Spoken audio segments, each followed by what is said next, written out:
Hello everyone, welcome to commerce Adda 24/7। My name is Aman Mehta और आज हम पढ़ने वाले हैं फिर से change in profit sharing ratio. और उसके अंदर हम जो आज टॉपिक पढ़ेंगे वो है रीवैल्यूएशन अकाउंट। आई होप आप लोगों ने अब तक सारी पिछली वीडियोस देख ली होंगी इस चैप्टर की और शुरू से पढ़ते आ रहे हैं, क्योंकि हमारे थर्ड चैप्टर है जिसको हम पढ़ रहे हैं क्लास 12th के लिए, अकाउंटेंसी। ठीक है, तो अगर आपने अभी वीडियोस नहीं देखी इस चैप्टर से रिलेटेड तो आई बटन में आपको उसका लिंक मिल जाएगा, जाइए उसको देखिए ताकि आप एक सीक्वेंस में सही से समझ सकें। ठीक है, बीच में से रैंडमली अकाउंट्स नहीं पढ़ी जाती। ओके, तो चलिए अब स्टार्ट करते हैं आज की वीडियो को, जिसके अंदर हम रिवैल्यूएशन अकाउंट पढ़ेंगे, जो कि एक इंपॉर्टेंट टॉपिक है। तो हमने बहुत सारी चीजें पढ़ी, सैक्रिफाइसिंग गेनिंग रेशियो होता है, हम गुडविल को एडजस्ट करते हैं, हम एक्यूमुलेटेड प्रॉफिट, लॉस, रिजर्व, ये सारी बातें कर रखी हैं। क्यों होता है, सब कुछ सीखा, लेकिन अब रिवैल्यूएशन अकाउंट क्यों बनेगा? तो देखो, वर्ड क्या है, रीवैल्यूएशन। वैल्यूएशन मतलब किसी का मतलब किसी की वैल्यू निकालना, मूल्यांकन करना, है ना। रीवैल्यू मतलब दोबारा से मूल्यांकन करना, दोबारा से वैल्यू निकालना। क्यों निकालनी पड़ रही है उसके बारे में बात करते हैं। तो जो हम चैप्टर पढ़ रहे हैं वो रिकंस्टिट्यूशन का पार्ट है, और वो क्या है, change in profit sharing ratio, change in PSR।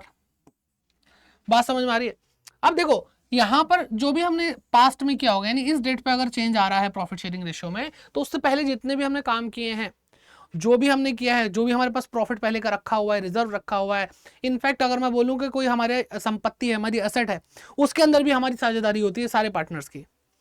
और चाहे उधार ही क्यों ना हो, उधार में भी हम साझेदारी के हिसाब से एक दूसरे मतलब उधार चुकाएंगे। बात समझ में आ रही है? तो बात सिर्फ फ्यूचर के प्रॉफिट की नहीं है, बात रिजर्व और प्रॉफिट जो हमने नहीं बांटा उसकी नहीं है, बात हमारी असेट और लायबिलिटी पे भी पहुंच जाती है कि भाई उसमें भी हिस्सेदारी, मतलब अगर आज प्रॉफिट शेयरिंग रेशियो चेंज हो गया तो हमारी जो हिस्सेदारी पहले की थी, अगर हमने उसको एडजस्ट नहीं करा तो फिर आगे चल करके जो क्या बोलते हैं बंटवारा प्रॉपर्टी का होगा पार्टनर्स के बीच में, वो भी कम ज्यादा हो सकता है, उस पर भी इंपैक्ट पड़ रहा है। तो इसलिए हम उनकी असेट्स में जो भी चेंजेस आ रहे हैं वैल्यू के अंदर, वो हम कंसीडर करने वाले हैं। क्योंकि मान लो हमने 5 साल, है ना, मान लो 5 साल पहले जब हमने बिजनेस शुरू करा था तो हमें असेट लायबिलिटी का सबका पता था, लेकिन जो अब यहाँ से यहाँ तक आने में जो भी चेंजेस आए हैं उसमें भी तो हमें हिस्सेदारी को समझना पड़ेगा। तो वो जो प्रॉफिट क्रिएट हुआ है वो हमारे प्रॉफिट्स हैं या लॉसेस हैं। जो भी असेट की वैल्यू बढ़ गई, प्रॉफिट हुआ कि नहीं हुआ, या फिर असेट की वैल्यू घट गई, प्रॉफिट हुआ या नहीं हुआ। तो जो भी ये हुआ है ये ड्यूरिंग द ईयर हुआ है, यानी जो हमारी असेट थी, जो हमारी लायबिलिटी थी इस पोजीशन पे, वो तो चलो ठीक है, लेकिन वो चेंज प्रॉफिट है। वो क्या है बेटा, चेंज प्रॉफिट है। तो उस चेंज को देखना है कि भाई हमारी जो असेट थी वो पहले 1 लाख रुपए की थी, फिर वो 1,20,000 रुपए की हो गई, तो वो 20,000 रुपए प्रॉफिट है, और वो प्रॉफिट भी पास्ट का है, तो पास्ट से रिलेटेड है। ठीक है, तो उस चेंज को हमें चेक करना है, सारी असेट पे लगा करके देखना है कि कितना चेंज आया, सारी लायबिलिटीज की वैल्यू को चेक करना है कि कितना चेंज आया, और वो प्रॉफिट आया या लॉस आया, जो भी आया उसको हम एडजस्ट करने वाले हैं। तो इस बार भी क्या कहेंगे, एनी हाउ हम प्रॉफिट या लॉस को ही चेक कर रहे हैं, लेकिन कहां से जो निकल रहा है वो हमारी असेट्स या लायबिलिटीज में से निकल रहा है। तो उनकी वैल्यू के चेंज होने पे जो प्रॉफिट या लॉस होता है वो आज हम पढ़ने वाले हैं। ठीक है, ना कि हम उस असेट की बात कर रहे हैं कि 1,20,000 नहीं, हम सिर्फ उस 20,000 रुपए की बात कर रहे हैं जो पहले 1 से 1 लाख था, वो 1,20,000 हो गया, तो वो जो 20,000 का चेंज आया उस प्रॉफिट की बात कर रहे हैं। ठीक है, तो भाई प्रॉफिट है लॉस है तो हो गई, और पास्ट से बिलोंग करता तो इतना समझ में आ गया, रिवैल्यूएशन के टाइम पे भी हम ओल्ड प्रॉफिट शेयरिंग रेशियो को यूज करने वाले हैं। ठीक है, और मैं आपको बताऊंगा कि कई बार क्या होता है कि, चलो बताएंगे बाद में अब सब कुछ अभी बता दूंगा तो फिर पढ़ोगे क्या। तो चलिए, तो एक्चुअल में क्या है कि हम असेट्स की बात अगर हम करें तो असेट का रिवैल्यूएशन होता है। तो टॉपिक जो हमारा एक्चुअल में हुआ है revaluation of assets and reassessment of liability.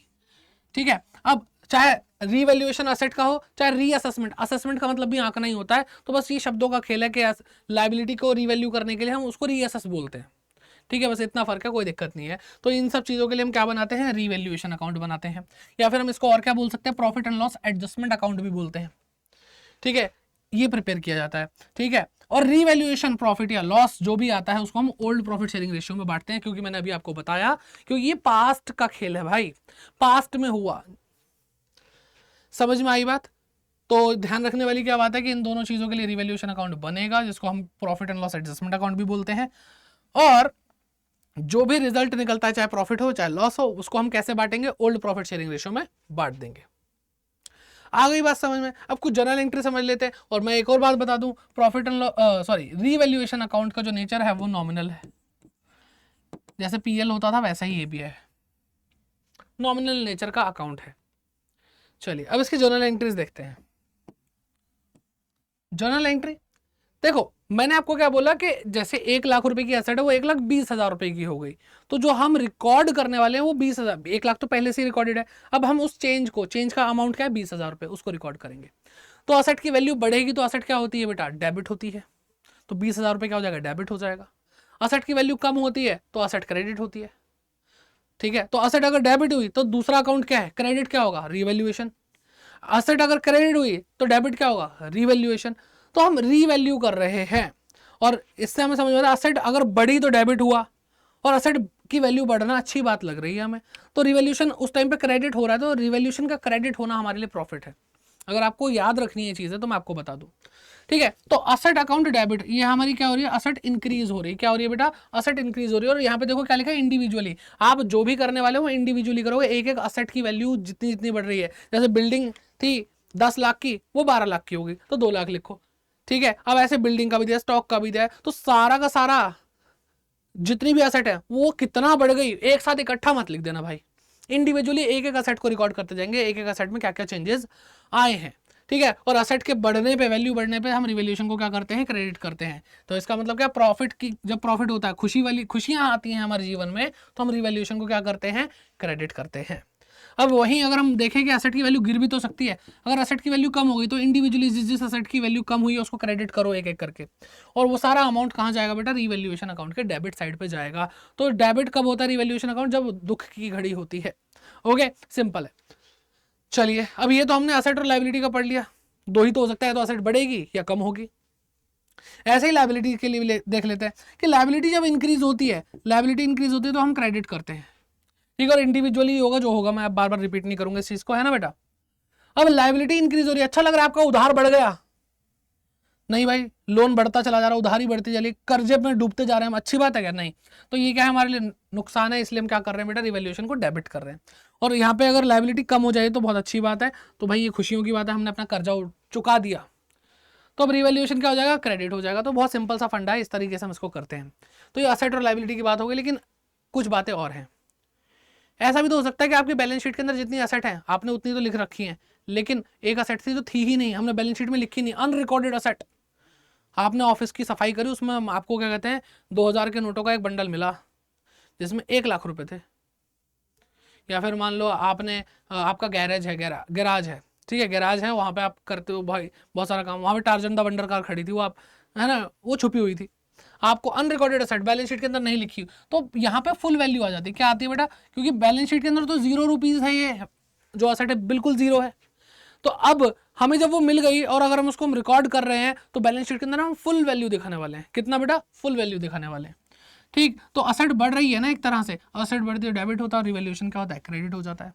Same ऐसा हो सकता है लायबिलिटी के केस में, और लायबिलिटी के लिए तो भाई गाना भी है अपने पास, ठीक है। कौन सा गाना है वो वाला, राहों में उनसे मुलाकात हो गई, जिससे डरते थे वही बात हो गई, है ना। तो राहों में हमें उससे मुलाकात हो गई जो जिसका हमने बैलेंस शीट के अंदर लिखा नहीं हुआ था कि ये हमारी लायबिलिटी है, इससे हमने पैसा ले रखा है, तो वो टकरा गया, कह रहा भाई साहब पैसे, ठीक है। तो फिर वही बोलेंगे, राहों में उनसे मुलाकात हो गई, जिससे डरते थे वही बात हो गई, उसको हमारा कर्जा याद आ गया कि भाई हमें उसको पैसे लौटाने। तो अगर हमने बिल्कुल मतलब अनरिकॉर्डेड है तो दैट मीन्स हम फुल वैल्यू दिखाएंगे यहाँ पे, ठीक है, फुल वैल्यू दिखाएंगे और रिवैल्यूएशन क्या हो जाएगा बेटा, डेबिट हो जाएगा, उधार दिखाया है तो, है ना। अब लास्ट में क्या आता है, लास्ट में ये आता है कि भाई आपका रिवैल्यूएशन का या तो प्रॉफिट आएगा या लॉस आएगा। अब बिल्कुल ऐसा ही है जैसे प्रॉफिट एंड लॉस अकाउंट आप बनाते थे, उसके अंदर आप क्या करते थे, डेबिट साइड पे सारे एक्सपेंसेस आते हैं, सारी बेकार चीजें, खर्चा होना अच्छी बात है, पैसा ही तो जा रहा है भाई अपना, और इनकम होना बड़ा अच्छा लगता है। तो सेम यहाँ पे भी वही है, डेबिट हर बार नुकसान, जब भी नुकसान हो रहा है तो डेबिट हो रहा है, और क्रेडिट जब जब हो रहा है वहां पे फायदा है। तो क्रेडिट साइड अगर ज्यादा है और डेबिट साइड अगर कम है तो आपका क्या है बेटा, प्रॉफिट है। और प्रॉफिट अगर आएगा तो कैपिटल बढ़ जाएगी, कैपिटल या करंट अकाउंट बढ़ जाएगा, और कैपिटल और करंट अकाउंट बढ़ता है तो हम क्या करते हैं, हम उसको क्रेडिट करते हैं। तो रिवैल्यूएशन का सारा पैसा यहाँ पे जो प्रॉफिट है, क्या है बेटा, प्रॉफिट है, वो हम यहाँ पे ट्रांसफर कर देंगे, ठीक है। और कैपिटल और करंट अकाउंट जो भी है वो बढ़ जाएगा। अगर लॉस होता है, अगर लॉस होता है तो एक मिनट,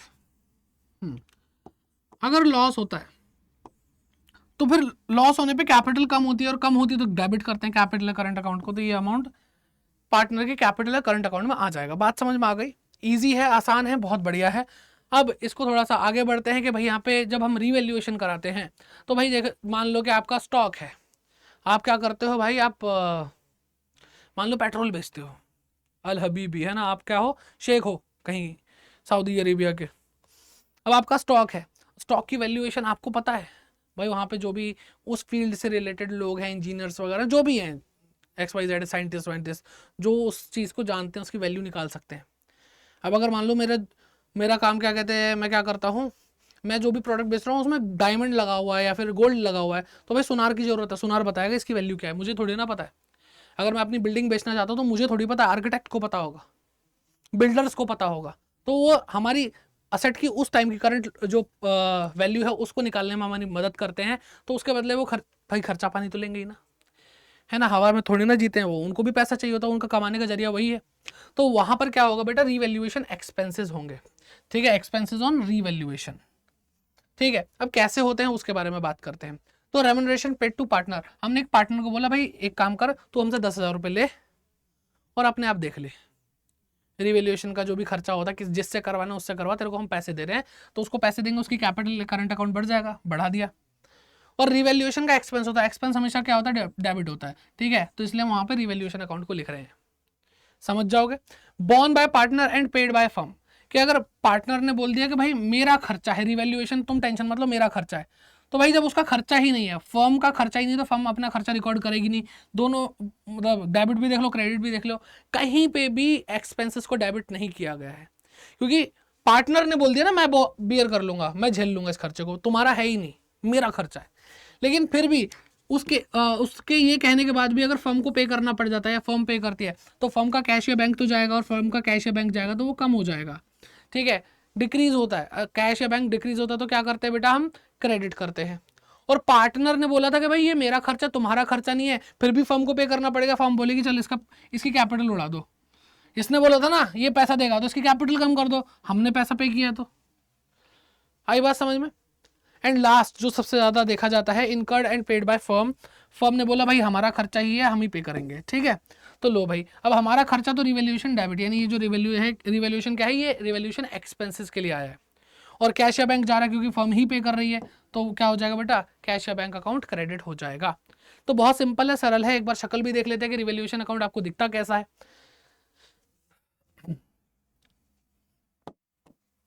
तो बेटा देखो, ये डेबिट साइड, ये क्रेडिट साइड, चाहे पीएल अप्रोप्रिएशन हो, पीएल अकाउंट हो, चाहे रिवैल्यूएशन अकाउंट हो, चाहे आगे हम पढ़ेंगे एक रियलाइजेशन अकाउंट वो भी हो, जितने भी नॉमिनल नेचर के अकाउंट है ये बेटा मनहूस होते हैं डेबिट साइड। यहाँ पे आपको जो भी बुरी बात लगती होगी वो डेबिट साइड पाएगी। रिवैल्यूएशन के लिए किसी को खर्चा देना पड़ेगा, अरे भैया पैसे के चले गए, बेकार चीज है, मनहूसियत, ठीक है। तो देखो असेट की वैल्यू, बुरा काम क्या हो सकता है असेट का, जब असेट की वैल्यू कम हो जाती है, तो जितना अमाउंट कम हुआ उतना अमाउंट हम यहाँ लिख देंगे। और क्या बुरा होगा बेटा, लाइबिलिटी अगर हमारी बढ़ जाएगी तो हमें बुरा लगेगा, ठीक है। रीवैल्यूएशन एक्सपेंसेस जो होंगे ये भी हमें अच्छा तो लगेगा नहीं, तो यहाँ पे लिखा है अनरिकॉर्डेड, अनरिकॉर्डेड अगर लाइबिलिटी आएगी तो भी हमें अच्छा नहीं लगेगा, तो ये चार चीजें यहाँ पे आती हैं, और इसकी फुल वैल्यू आएगी, और इन सब की क्या आएगी, इसकी भी फुल वैल्यू आएगी, और इनकी आएगी जो चेंज होगा, चेंज्ड वैल्यू। और यहाँ पे क्या आएगा भाई, क्रेडिट साइड में सब अच्छी अच्छी बातें आएंगी, जैसे कि अगर मान लो असेट की वैल्यू बढ़ गई तो अच्छा लगेगा ना, आपकी लाइबिलिटी उधार, आपका क्रेडिटर बोलता है भाई मुझे पैसे मत दो, हम कहेंगे इससे बढ़िया क्या हो सकता है, भगवान का आदमी है तू, ठीक है। फिर क्या होता है, अनरिकॉर्डेड असेट मिल जाए, अपना है ना, आपने अपना बेड खोला जिसके अंदर दीवान बोलते हैं जिसको हम, अपने बेड के नीचे देखा भाई 50 आईफोन थे, वो भी एकदम लेटेस्ट मॉडल, तो अनरिकॉर्डेड असेट्स मिल गई आपको, तो इसकी फुल वैल्यू आ रही है, इसकी चेंज वैल्यू आ रही है, तो ये सारी चीजें आती हैं। अब क्रेडिट साइड अगर ज्यादा होगी और डेबिट साइड कम होगा तो यहाँ पे क्या आ जाएगा बेटा, प्रॉफिट आ जाएगा, और अगर आपका डेबिट साइड ज्यादा है क्रेडिट साइड कम है तो यहाँ पे लॉस आ जाएगा। अब दोनों में से तो एक ही आएगा ना, या तो प्रॉफिट आएगा या लॉस आएगा।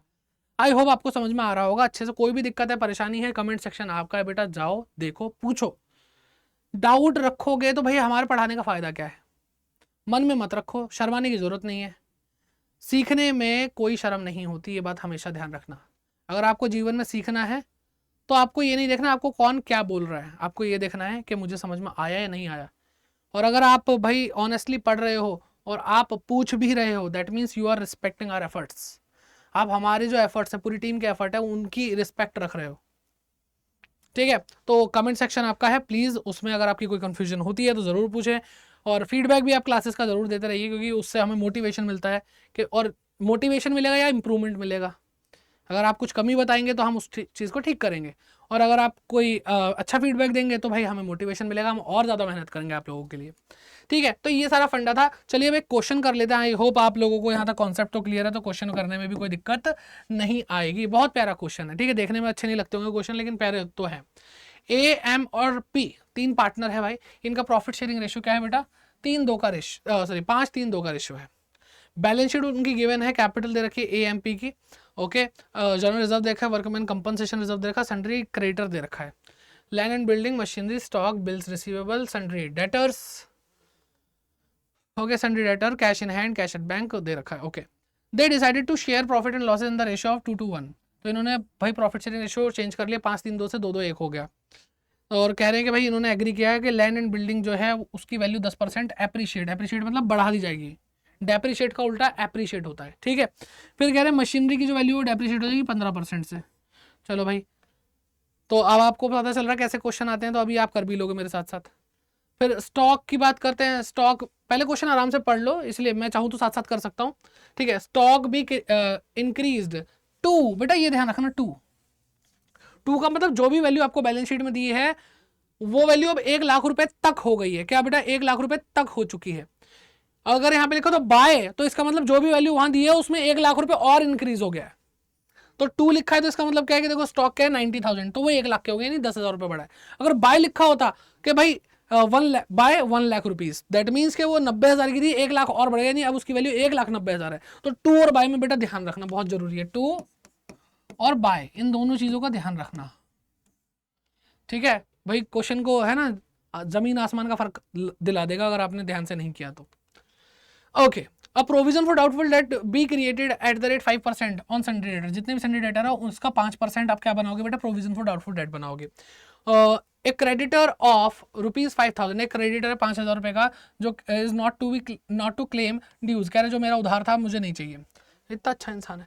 Claim on account of workman compensation is estimated at ₹10,000। बेटा कल ही मतलब पिछली वीडियो में हमने देखा था।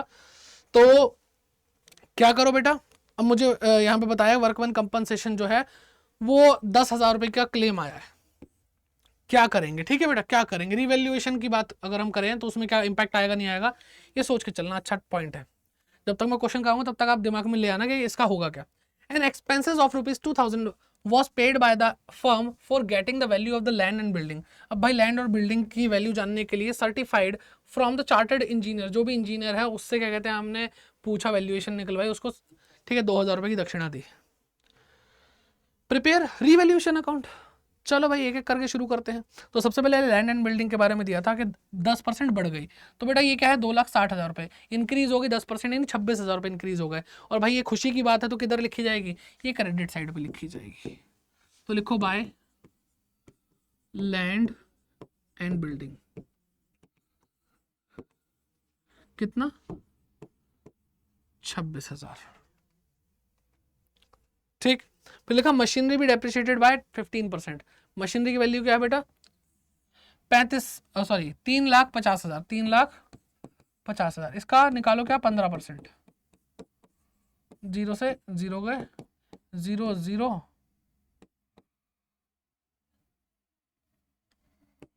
क्या आ रहा है बेटा? 52,500 आ रहा है। तो ये डिक्रीज हुआ है। क्या हुआ बेटा? अमाउंट डिक्रीज हुआ है। तो यहां पे लिखेंगे 2 मशीनरी। ठीक है, 52500। चलो आ गई बात समझ में? दोनों हो गई हमारी 1 2। अब 3 पे आते हैं, स्टॉक टू बी इंक्रीज। अभी देखा था भाई कि 90,000 रुपए दे रखा है, अब वो 1 लाख रुपए हो गए, तो यानी कितना इंक्रीज हुआ? 10,000 रुपए इंक्रीज हुआ है। और साइड में इंक्रीज होता तो हम क्रेडिट साइड लिखते, तो स्टॉक में 10,000 रुपए इंक्रीज हुआ है। फिर ये भी हो गया। फिर अब प्रोविजन फॉर डाउटफुल डेट, हमें सन्ड्री डेटर में 5% प्रोविजन बनाना है। तो सन्ड्री डेटर है कितने के?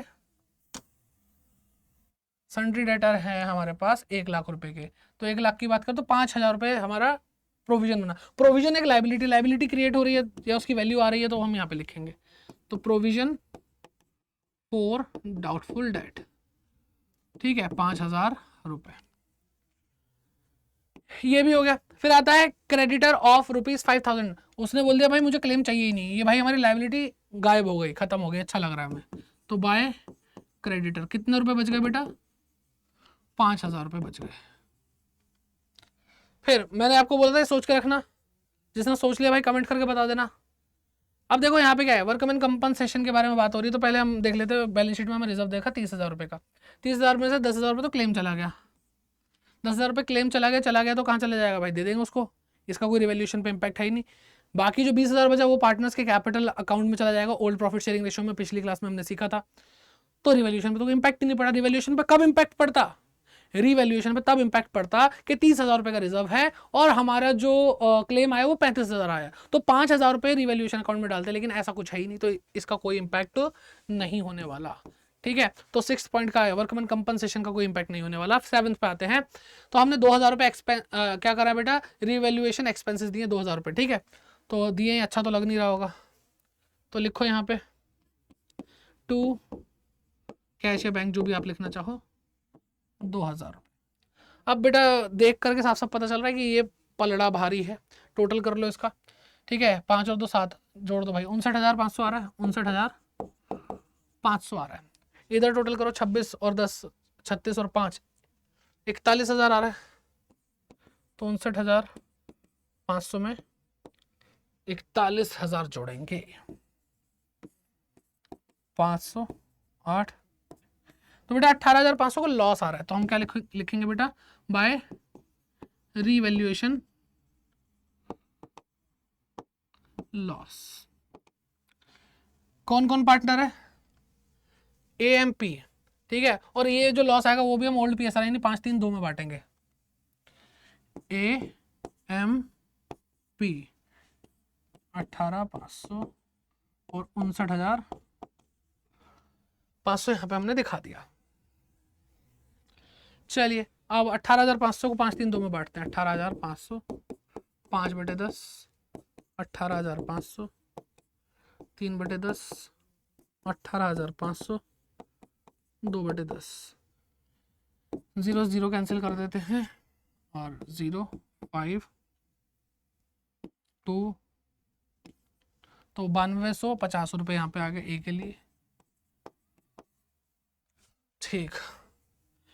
फिर 0 5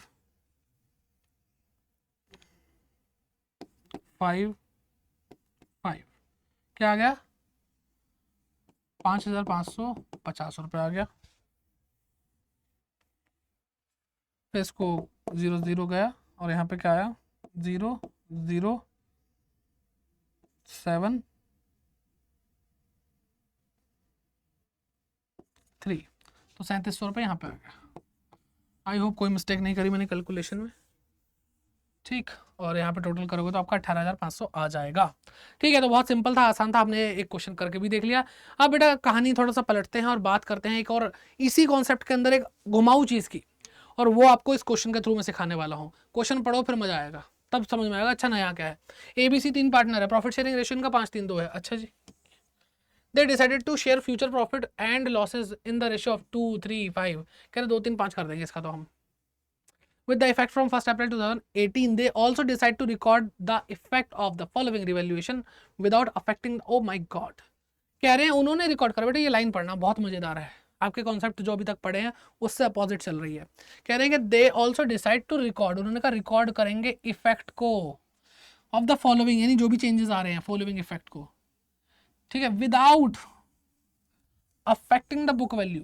कह रहे हैं कि देखो बैलेंस शीट के अंदर जो वैल्यूज दी होती है उसको हम बुक वैल्यू बोलते हैं, उस बुक वैल्यू के अंदर कोई चेंज नहीं आएगा, जैसा दिख रही है वैसे ही दिखती रहेगी, लेकिन अंदर ही अंदर हम पार्टनर लोग आपस में सारी चीज़ सेटल कर लेंगे, क्योंकि एक्चुअल में तो चेंजेस आए हैं, और एक्चुअल में चेंजेस आए हैं अगर असेट और लाइबिलिटीज़ की वैल्यू के अंदर, तो फिर क्या होगा, फिर एक ही काम होगा कि भाई जो भी हम रिवैल्यूएशन अकाउंट बनाते हैं उसका प्रॉफिट या लॉस होगा, तो सबकी कैपिटल घटेगी या बढ़ेगी, जो भी होगा होगा। तो अल्टीमेटली जब कैपिटल ही घटनी बढ़नी है और वहीं से हमारी आत्मा को शांति मिलेगी, तो बिना वजह हम बैलेंस शीट को परेशान नहीं करना चाह रहे इस क्वेश्चन के अंदर।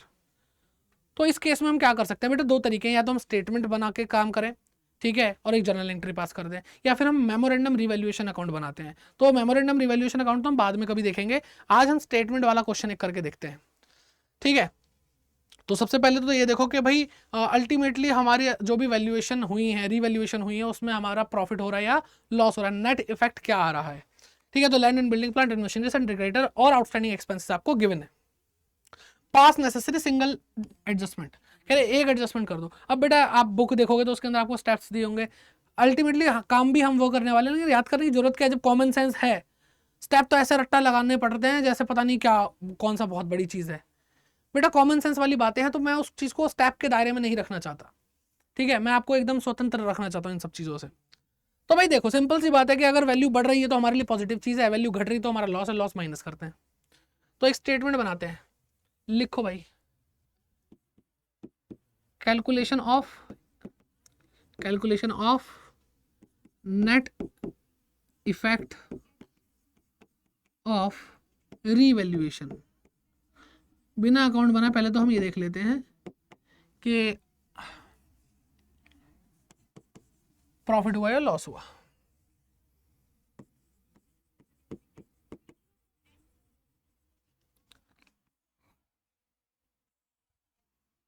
ठीक है, तो लैंड एंड बिल्डिंग सबसे पहले है, लैंड एंड बिल्डिंग। अब ध्यान से देखो, लैंड एंड बिल्डिंग का क्या है भाई, बुक वैल्यू नहीं, बैलेंस शीट के अंदर आपको 5 लाख के दिए है, लेकिन जब हमने इसको रिवाइज करके देखा तो पता चला ये 5,50,000 की है। तो चेंज कितने का है बेटा, 50,000 का है। तो ये 50,000 का इंक्रीमेंट है, अच्छी बात है, प्लस करके रखेंगे इसको, ठीक। फिर प्लांट एंड मशीनरी, भाई 2,50,000 रुपए की बैलेंस शीट के अंदर थी, अब ये 2,40,000 रुपए की हो गई है, दैट मीन्स 10,000 रुपये कम हुई है। तो लो भाई प्लांट एंड मशीनरी, अब ये नेगेटिव अमाउंट है, कम हुआ है, तो 10,000 रुपये हम ब्रैकेट्स में रख देंगे, ओके। फिर सन्ड्री क्रेडिटर 60,000 रुपये के थे, जो कि बाद में 55,000 रुपये के हो गए, यानी 5,000 रुपये ये भी क्रेडिटर है ना, यानी हमारा लाइबिलिटी कम हो गई, तो अच्छी बात है, ये पॉजिटिव चीज़ है कि हमारा उधार 5,000 रुपये का कम हो गया, तो ये ऐड हो जाएगा सन्ड्री क्रेडिटर्स, ठीक। फिर आता है आउटस्टैंडिंग एक्सपेंसेस। आउटस्टैंडिंग एक्सपेंस क्या होता है बेटा, ये भी हमारे लिए हमारी लाइबिलिटी, और लाइबिलिटी देखो पहले 60 की थी, अब क्या हो गई बेटा 75,000, यानी 15,000 रुपये इंक्रीज हो गई। तो भाई ये नेगेटिव है, 15,000 रुपये इंक्रीज हो गई, हमारा उधार बढ़ चुका है, ये तो गलत है, अच्छा नहीं है हमारे लिए। तो आउटस्टैंडिंग एक्सपेंसेस, अब इसका नेट इम्पैक्ट देख ले। तो भाई देखो देखो ये क्या हो गया, 50 और 5 55,000, 55,000 रुपये में 10,000 गए तो 45, 45 में 15 गए तो 30,000 रुपये बचे, 30,000 रुपये का हमारा नेट प्रॉफिट आ रहा है, ठीक है। तो रिवैल्यूएशन प्रॉफिट कितना बेटा, रिवैल्यूएशन प्रॉफिट आपका आ रहा है 30,000 रुपये। अब एक चीज़ हमेशा ध्यान रखो कि अगर आपको आपके बुक्स वैल्यू को चेंजेस, उसमें चेंजेस नहीं लाने हैं, आप कैपिटल से कैपिटल एडजस्ट कर लोगे। तो हम ये देख लेते हैं कि जो प्रॉफिट है हम इसको सैक्रिफाइसिंग और गेनिंग में अगर हम करते हैं तो अल्टीमेटली जिसको जो मिलना है वो मिल जाएगा। आपको याद होगा मैंने जब गुडविल पढ़ाया था तो गुडविल के अंदर भी मैंने आपको प्रूव करके दिखाया था कि आप रेज और राइट ऑफ करो चाहे कैपिटल से एडजस्ट कर लो, दोनों ही कंडीशन में एक इम्पैक्ट पड़ता है। तो अगर यहाँ पर मैं सैक्रिफाइसिंग गेनिंग रेशियो का यूज करता हूँ तो इससे क्या होगा, आपकी बुक वैल्यूज में कोई भी चेंजेस नहीं आने वाले, ठीक है। तो सैक्रिफाइसिंग और गेनिंग रेशियो निकालें जरा, कैलकुलेशन ऑफ सैक्रिफाइसिंग या फिर गेनिंग रेशियो।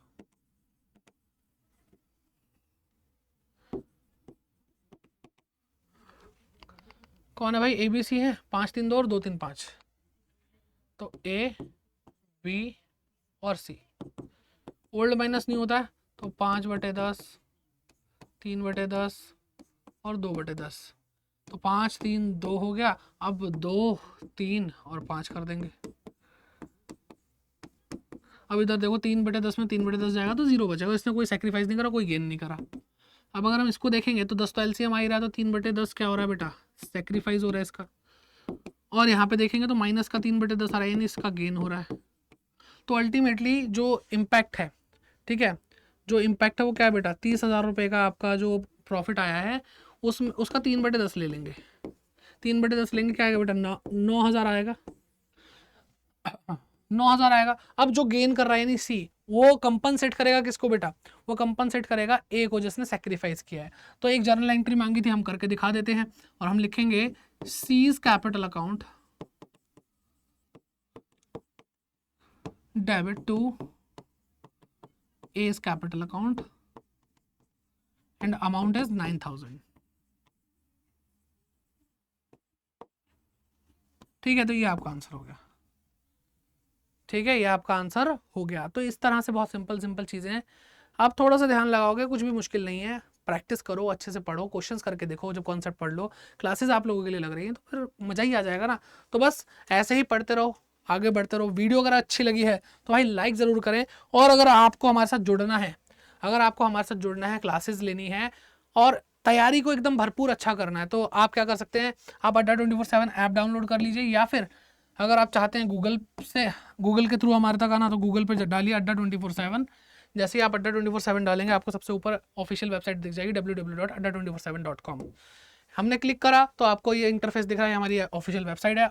ऑल कोर्सेज पे क्लिक करेंगे, आपको यहाँ पे दिख रहा है स्कूल K-12, स्कूल वाले बच्चे हो तो स्कूल पे क्लिक करिए, CUT वाले हो तो अंडर ग्रेड पे क्लिक करिए, क्लास 12 के हो तो क्लास 12 पे गए हम। तो यहाँ पे देखो बेटा, आपके सभी दोस्तों के लिए, साइंस के लिए भी आपको क्लासेस मिल रही हैं, कॉमर्स के लिए भी, ह्यूमैनिटीज़ के लिए भी, और बाकी सारी चीज़ें हैं। तो आप क्या करोगे बेटा, यहाँ पे हमारा एक बैच शुरू हो रहा है, स्पार्क बैच शुरू हो चुका है इनफैक्ट, जिसका कॉस्ट आपको 2549 दिख रहा होगा अभी, लेकिन इसका कॉस्ट भी कम कर लेते हैं। ठीक है, आपकी 12th क्लास कंप्लीट हो जाएगी जस्ट इतने अमाउंट में। अगर आप ऑफलाइन भी पढ़ रहे हैं तो पहली बात तो भाई ऑफलाइन जैसा पूरा क्या कहते हैं आपको क्वालिटी मिल रही, और आपकी कॉस्ट भी बहुत कम हो जाएगी। और ये भी अगर आपको ज़्यादा लग रहा है कि आपके पूरे कोर्स के लिए है, पूरे कोर्स के लिए, मतलब आप कई बार टीचर्स के पास भी जाएंगे ना, तो एक टीचर ही इतना अमाउंट ले लेगा आपसे कुछ ही दिनों में, ठीक, कुछ ही महीनों में। लेकिन यहाँ पर आपको accountancy, business studies, economics, maths, English सब कुछ पढ़ाया जा रहा है बेटा एक ही बैच में, और यहाँ पर आपकी जो कॉस्ट आ रही है वो बहुत ज़्यादा कम है। अभी डिस्काउंट लगाऊंगा तो और कम हो जाएगी बेटा। तो आप यहाँ पे बाय नाउ पे क्लिक करेंगे और एंटर कूपन कोड पे जाएंगे। ठीक है, तो आप क्या करो, लिखो Y550। क्या कोड है बेटा, Y550। जैसे ही आपने अप्लाई करा आपको डिस्काउंट मिल गया बेटा, और ये डिस्काउंट आने के बाद आपका 2489 का ये कोर्स है। ठीक है, 5 सब्जेक्ट है, 5 के 5 आपको डिटेल में अच्छे से पढ़ाए जाएंगे। तो आइए ज्वाइन कीजिए हमारे इस कोर्स को और अच्छे से पढ़िए, बहुत ज़बरदस्त आप तैयारी रखिए अपनी। ठीक है, तो बस अगर वीडियो अच्छी लगी तो भाई फीडबैक ज़रूर लिख करके जाना, कमेंट सेक्शन में पर्सनली देखूंगा, और लाइक ज़रूर करना, सबका शेयर ज़रूर करना, ताकि हर बच्चे तक ये वीडियो पहुंचे, अच्छे से वो पढ़ाई करें। Bye bye, take care and keep growing. Next class में मिलते हैं।